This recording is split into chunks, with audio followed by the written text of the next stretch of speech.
They'll have to work hand in hand together to keep improving the many roster. goddamn plays, man. The back-to-back 8-8 seasons, and the AFC South, that only puts them about one game out of the playoffs. So if they can make any type of improvement, they have a chance to get back into the playoffs where they were for the previous 3 seasons.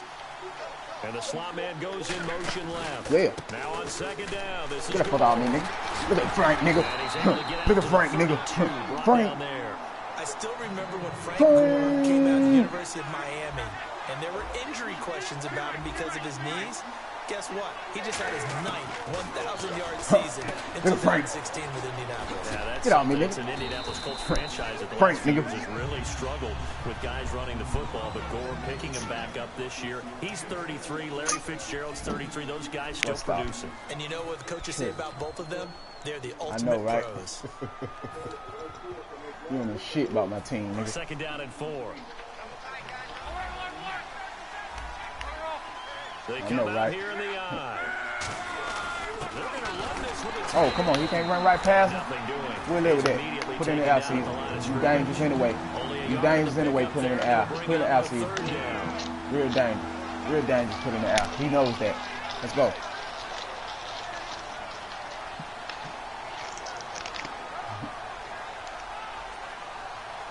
Let's see what the defense dials up here. 3rd and 4. Cover 2. Cover 2.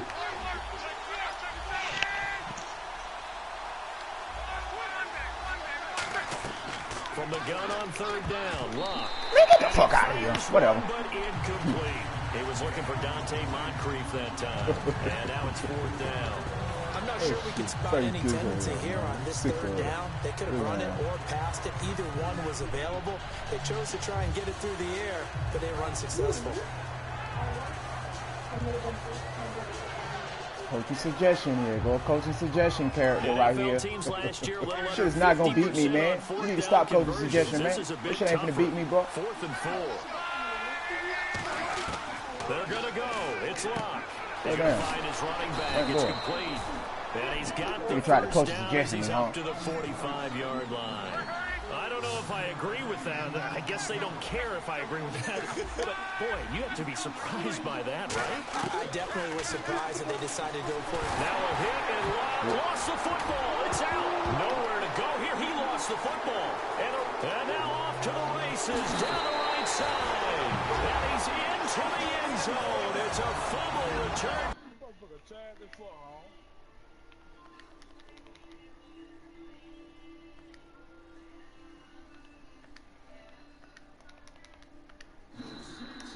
Touchdown. So here's the kickoff now as they'll get it again following that fumble return for a score. This is fielded at the goal line.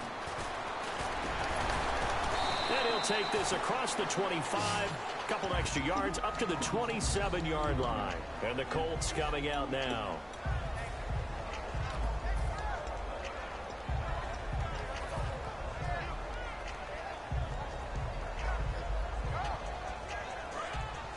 Defense showing blitz.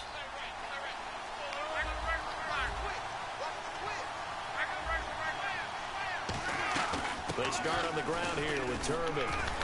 And he'll get about 3 here as he's out to the 30. He's brought down that time by a couple of Raiders.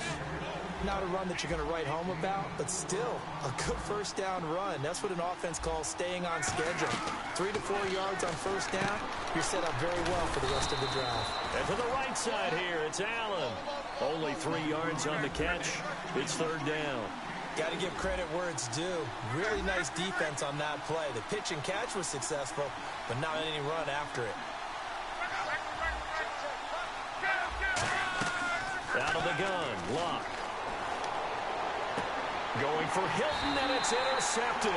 Picked off by David Anderson. And now Oakland ready to take the field. And following the interception, we'll see what they can put together on this drive. I hear my old college coach right now. He always used to tell us before every game, the team making the fewest mistakes will win. What they're hoping is that last mistake is their only one of the game. Coaches, that's all they talk about, turnovers, right? Minimizing those and maximizing opportunities. He was looking for his tight end that time, Michael Rivera. And it's 2nd down. And that drop will cause a little bit of angst for the play caller because you know they've worked all week game planning and flexing the tight end out and making him a matchup issue for the defense. They had what they wanted, and he drops the ball. Yeah, just couldn't hang on to the slant. Back to the air on second down. It's Carr. To the right side, he's got Cooper. It's complete. And all the way in. Touchdown, Oakland. Amari Cooper, 48 yards. And the Raiders add 6 to their lead. And correct me if I'm wrong, that was just a simple fly route, wasn't it? No, there's nothing to correct at all. You've got it down pat. And I just remember as a player, when I'd be in practice sessions and I'd hear 9 from the receivers, that meant fly route, go, look out. That was the 9, and he just kept going all the way into the end zone for the touchdown. Here comes the Colts offense now as they make their way onto the field.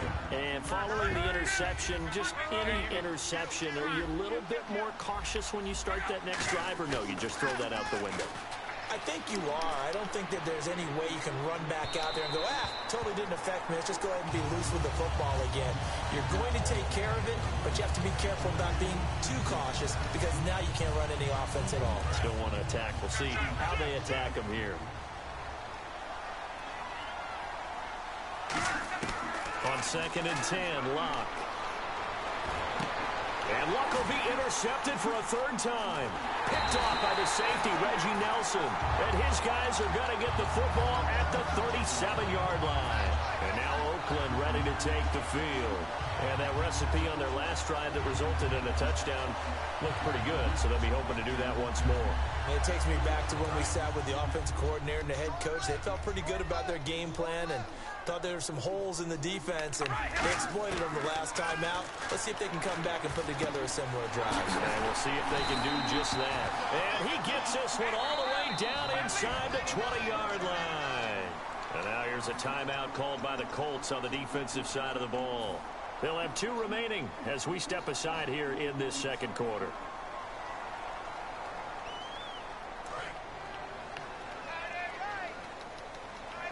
They come out 5 wide, 3 of them to the right side.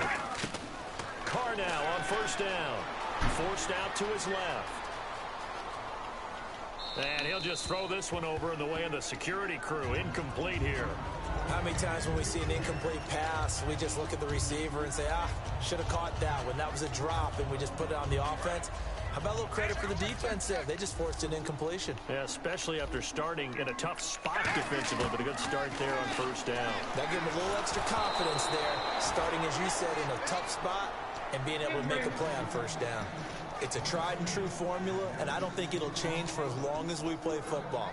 If someone's trying to throw the ball and you can put pressure on them and make it tough, that's only going to help your defense. Yeah, he's sensed being hurried. He got rid of it before taking the hit, but incomplete. And some changes here as the D-line separates some.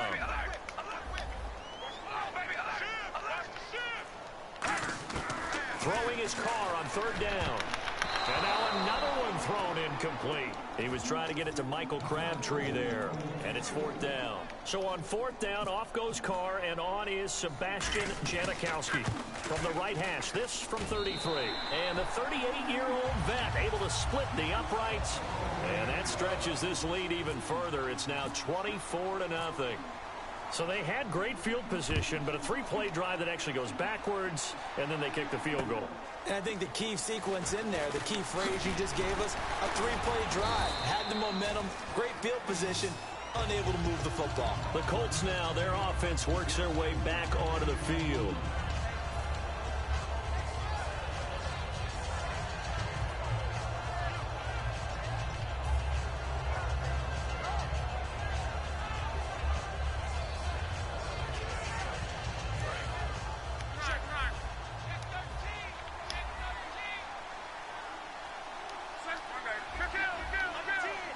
One receiver left is Hilton.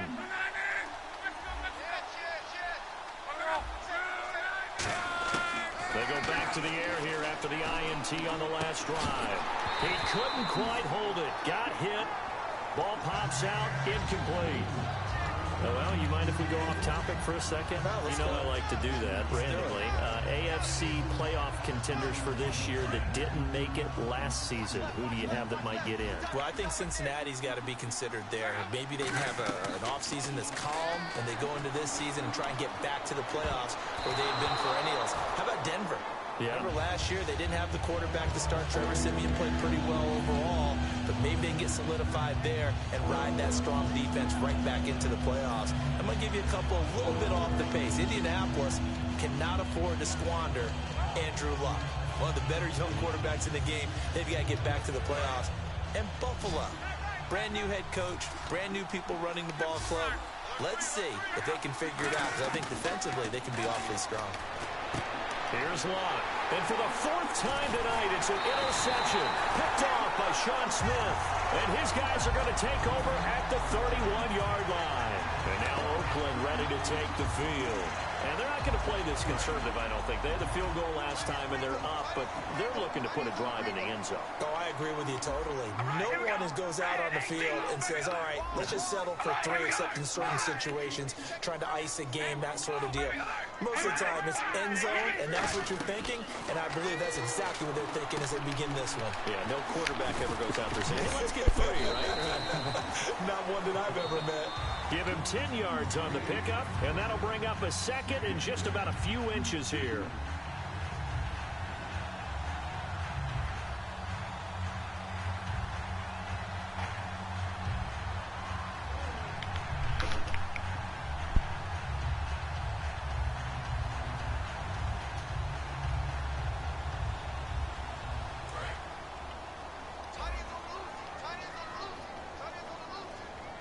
They'll come out in the pistol.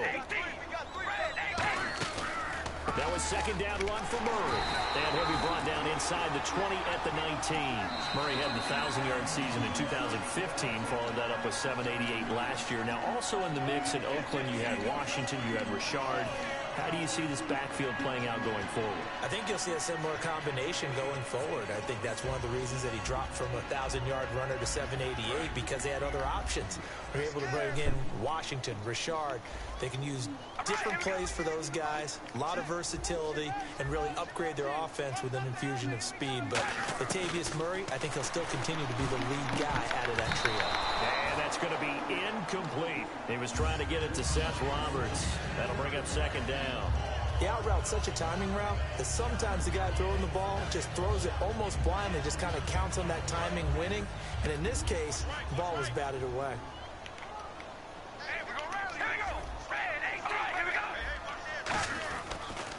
A toss to Murray.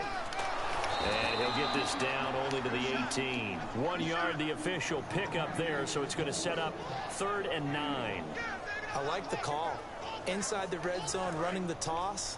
Why? They want to get to the edges. They want to see if guys who don't normally make a lot of tackles are willing to actually do that. That usually means the guy's in the cornerback position. Halfback sent in motion.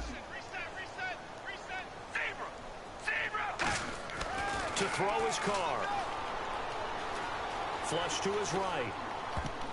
And that is incomplete. Amari Cooper, the intended target. And it's 4th down.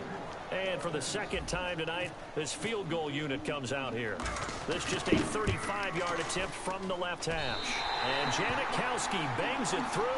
And the lead increases even further. It's 27-0 now. So they recover the fumble but could not take advantage of the short field. They do get 3. And no one ever turns down 3 points going up on the board, but the offense will go to the sidelines wondering what if. While the defense on the other side, they'll celebrate holding them to just a field goal after giving up such bad field position. And now Indianapolis set to take the field. Well, conventional football 101, tells us if you don't get it back to the 20-yard line on a kickoff return, that's a disappointment. But some of these teams, special teams coaches, with approval by the head coach, they give them full authority to go ahead and bring it out. And my goodness, another interception. Picked off by the safety, Reggie Nelson. So out come the Raiders. And they split the uprights last time for 3. They've got the lead. They're not going to play this conservative. They're not hoping for another field goal. They're hoping for a touchdown. I'm with you on that one. I like where your head is. I like the way you're thinking because you're exactly right. Trying to sit on a lead and play that way, that doesn't work too well for most teams. Run your offense. Run what you do best. Exactly. Put it all the way down and try and increase your lead in a big way. And the best way to do it, touchdowns. And for that man, Crabtree just finished his 8th NFL season. Of course, the first 6 in San Fran, last 2 with the Raiders. Barely topped the 1,000-yard mark, but he did 1,003 this season. It's been interesting to watch the career arc of Michael Crabtree because you remember when he came out of college, came out of Texas Tech, he was seen as a pure #1 receiver. Many thought he was going to be a future All-Pro. But he settled in as the #2 guy in Oakland, and I think that's been great for him. Taking the pressure off of Amari Cooper and making plays himself. And the ball is knocked out, and the Colts pick it up. And a big turnover there as his guys will get the football back. Now the Colts offense gets ready to head back on the field. And the ball backed way up. So thinking with this amount of time on the clock, probably just sit on it, and we'll see these two teams go to the lockers. Yeah, I don't think you want to overthink it in this situation. Either side of the ball. Just go ahead and finish up the half and get on out and talk about it. Following the fumble recovery, here's Love. It's complete here to T.Y. Hilton. Good point you brought up before the game is you hear great quarterback-receiver duos. You think Manning, Beckham, Roethlisberger, Brown, Ryan, and Jones. But Luck and Hilton, how about these two? I mean, T.Y. led the league in yards in 2016. And a lot of it done from the slot position. And he's one of those guys that can work inside, but they can also stick him outside. He can go deep and make big-time plays. T.Y. Hilton is Mr. Excitement with the ball in his hands. So 2 quarters down, 2 remain. Charles and I return after the break.